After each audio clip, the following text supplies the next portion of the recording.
So magandang umaga.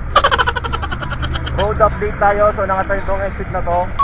Bubuksan na to sa publiko. Malapit na. Kasi lahat naman diba yung last vlog ko, itong daan na to sa may Balibago, Efreyes Street ay medyo malaki, no, compare dun sa mga kalsada na dinapasukan natin sa may complex. So dito, from dun sa point ng bukana ng complex papasok hanggang dun sa dinaanan ko, passable na siya, no, at malapit na sa buksan. Kasi nga yun talaga yung hihintayin nating mangyari. Kasi tulad din natin mga motorista, magiging ano na siya, direct access na siya dun sa dun sa kalsada papunta dun sa mismong main road sa Balibago National Highway. And left and right, makakadaan na kayo papuntang Calamba at Santa Rosa. So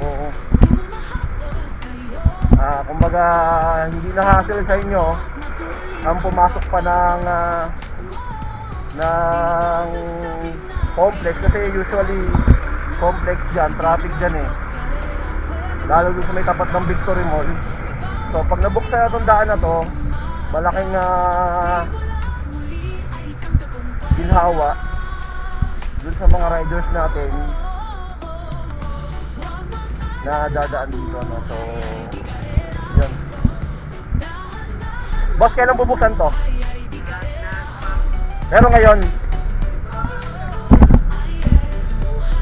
so malapit ng buksan, inaayos na lang daw, sabi nung enforcer. Yung mga poso, mga tropa natin poso.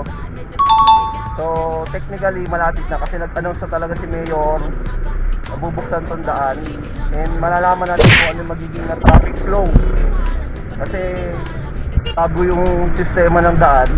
And malalaman natin kung it can create ba cause of traffic din or what.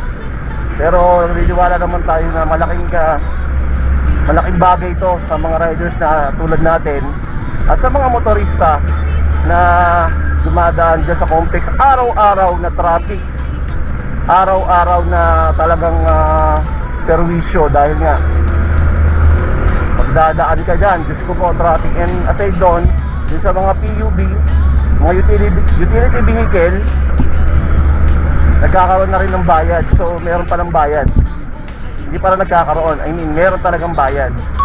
So nagbabayad sila doon. Hindi ko lang alam kung magkano yung ticket nila sa tollway ng complex. Nakakatuwa, no? Tollway ng complex.